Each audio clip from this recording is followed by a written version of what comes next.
Психология. Сегодняшний вопрос, тематика, основные понятия о психологии в целом.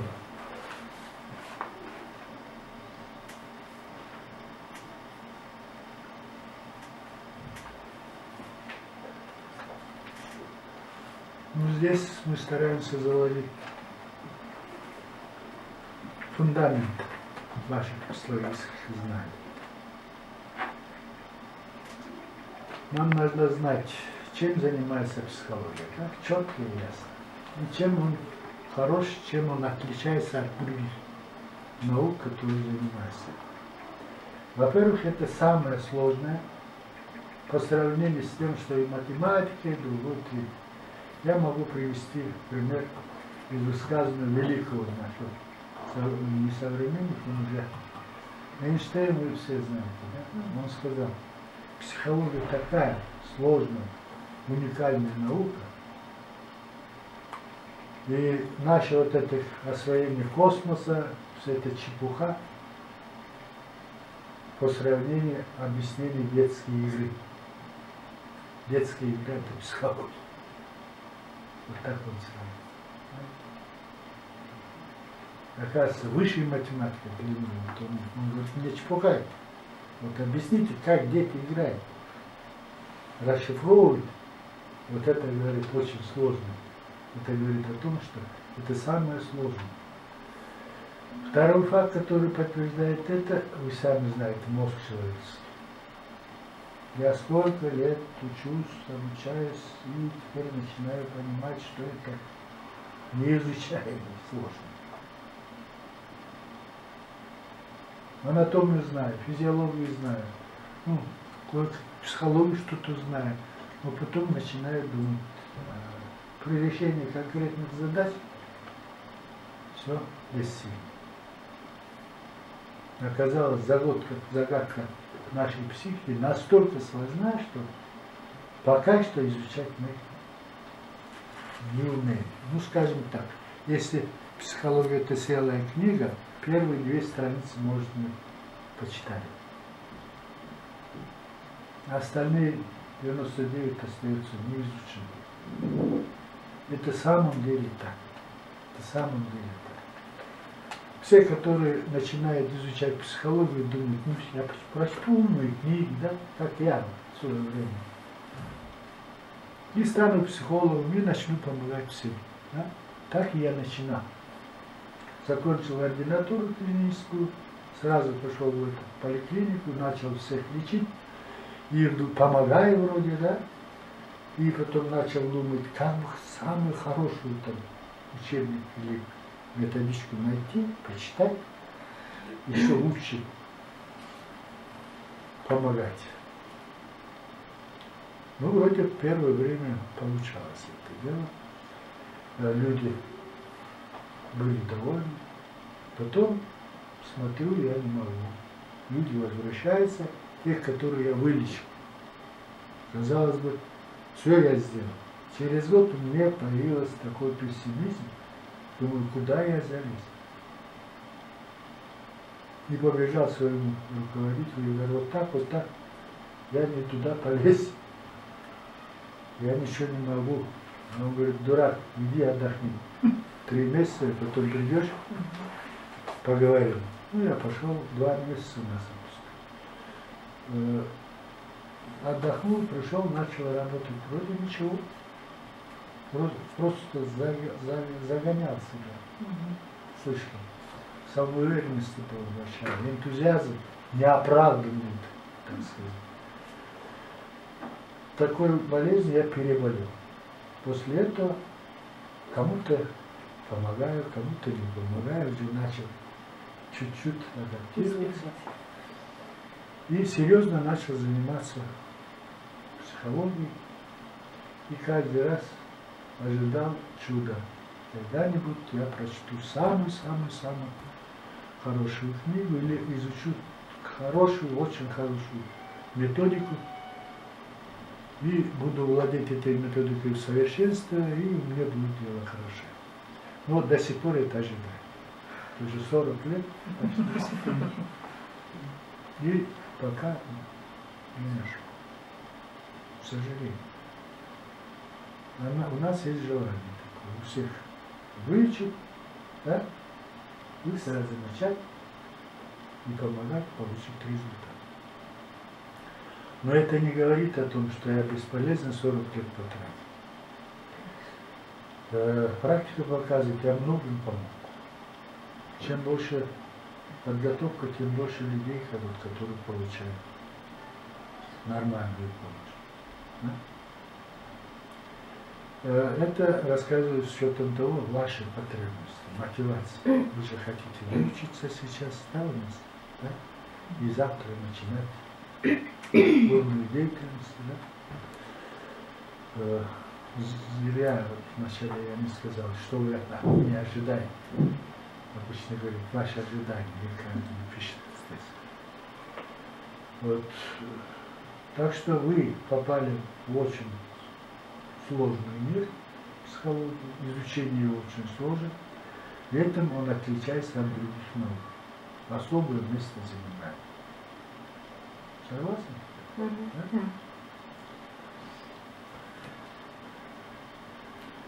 Во-вторых, он находится в особом положении. По какой причине?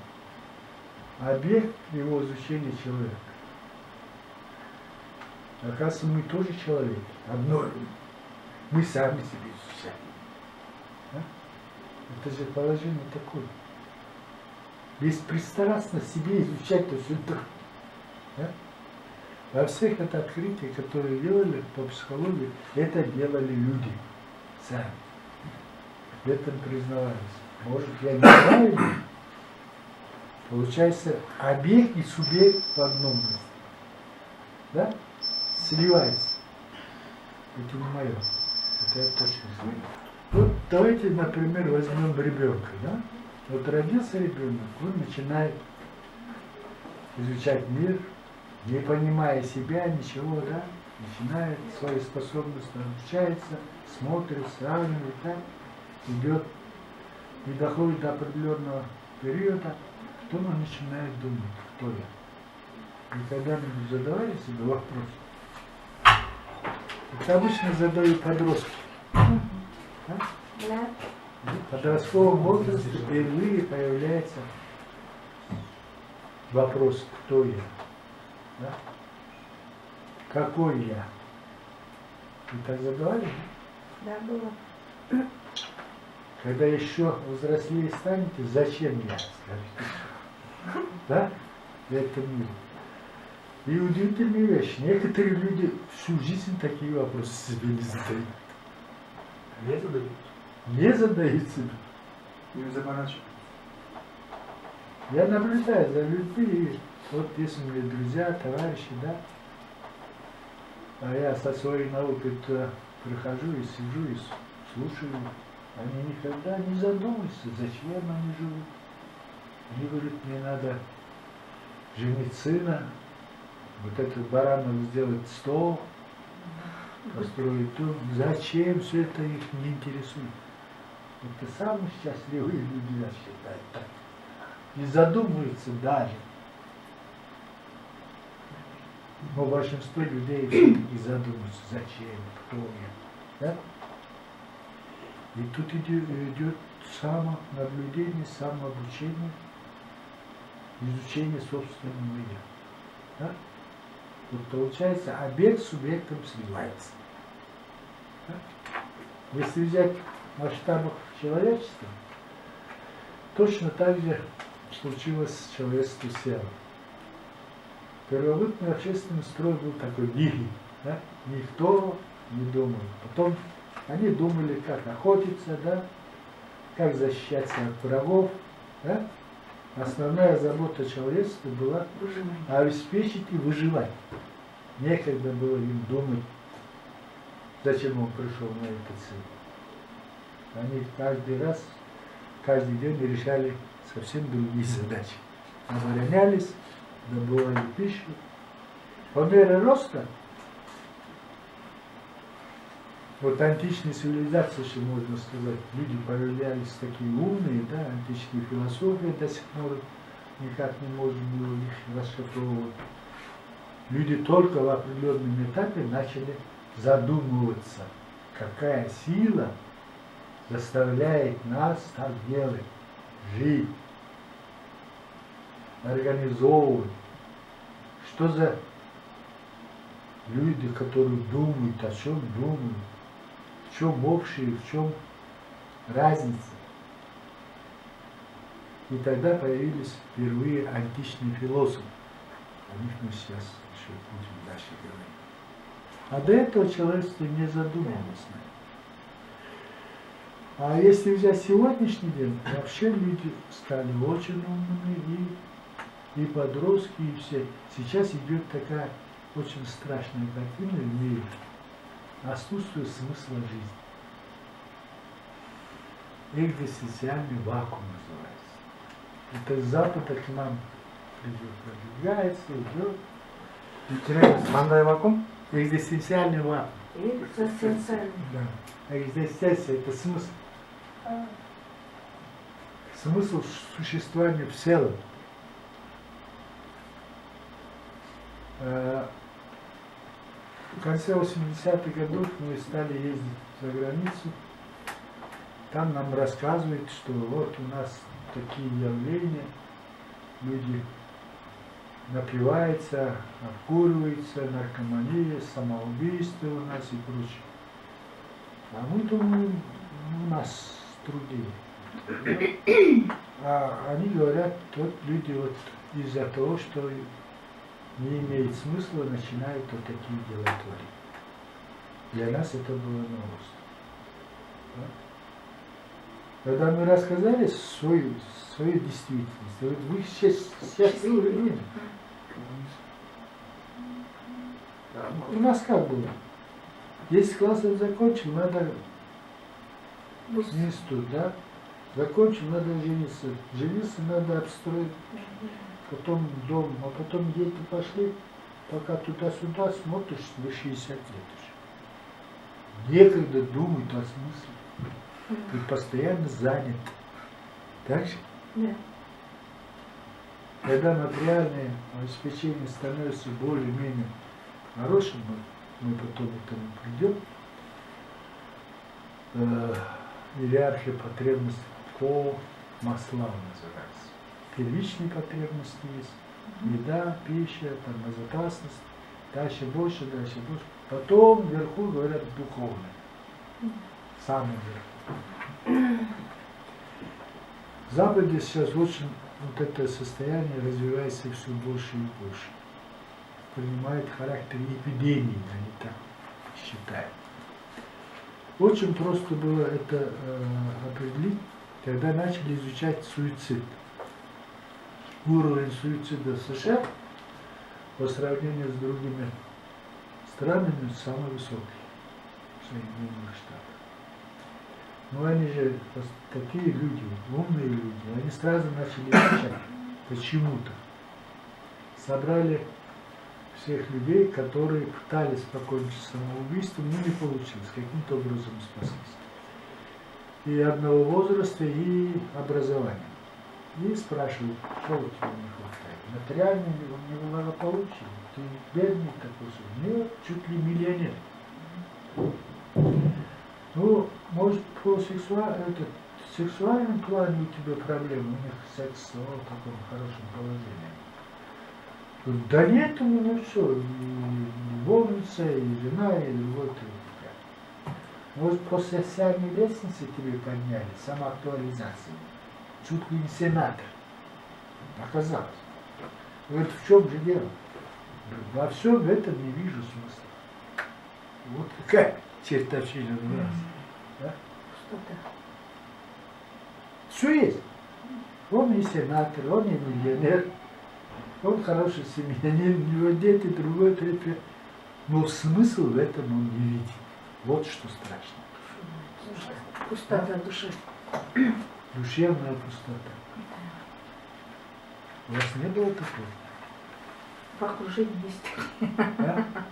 Или пока жизнь не дает? Скучать не боится. Скачет не дает? А это есть коллективное бессознательное, защита называется. Мы защищаемся от пустоты. Мы защищаем духовную пустоту. Это коллективная бессознательная защита называется. Понимаете? Чем-то мы занимаемся. Если вот так вот логически подойти, да? Ты родился, ты умрешь. Все. Все. Ты родился, все, ты умрешь. И ничего не останется после тебя. К этому, если подойти, вообще жизнь на абсурд получается. Да? Зачем все это дела, да? Переживать, влюбиться, там, построить, что-то делать, да? Если так очень рационально подойти, жизнь человеческая абсурд. Согласны или не согласны? Если не согласны, скажите, вот вы не правы. Это когда Логично. смотрим, что человек все равно умрет, да? Если с этого... Мы сидим и думаем, Нафига? ну, я родился. Всё Я уже немного умный человек, 25 лет, я родился. Ну вот сейчас пока не женат, женюсь, где-то пойду, потом я умру. Да? Если вот так сидеть, да? И получается не очень-то хорошая вещь, да? Физиологически точно. Зачем эти переживания, стрессы, депрессии? Да. Зачем это все богатство? Зачем детей рожать, чтобы они Да. опять умерли? Да. По сути. Обрекать. Вот если вот так подойти к этому, жизнь абсурд. Понимаете?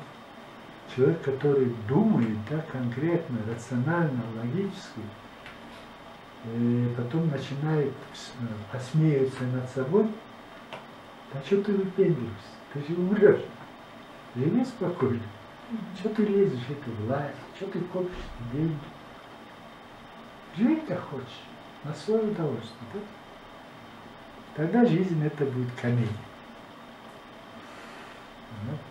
Все насчет этой выходки. То, что мы делаем на сегодняшний день, да? Это другая крайность, да? Другая. Ну, я с крайностью, если без крайности, вы просто не поймете. Правильно? А если чувствующему человеку жизнь это кошмар. Да? А мы в основном чувствующие существо. Да? Переживаем, чувствуем, да? Горе, радость, любовь. 100 с лишним у нас эмоций. Вот здесь вот.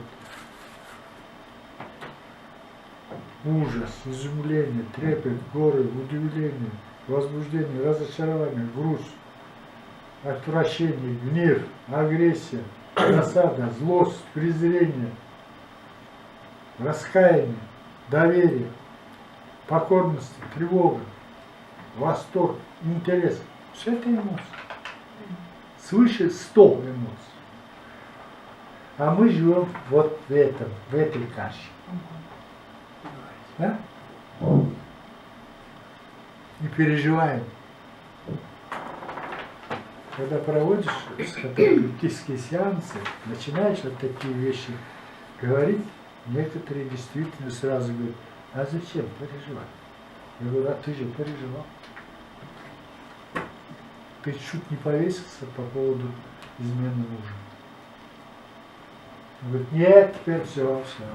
Ну, к черту, пусть весь так занимает. Как будто раньше об этом в голову не приходила эта мысль. А? Неужели самому нельзя дойти до этого и не переживать, вены не резать, а просто сказать, да случилось то, что случилось. Ну что теперь, да? Сразу изменяется вся философия, и поведение, и эмоции, и все. И вещи очень элементарны.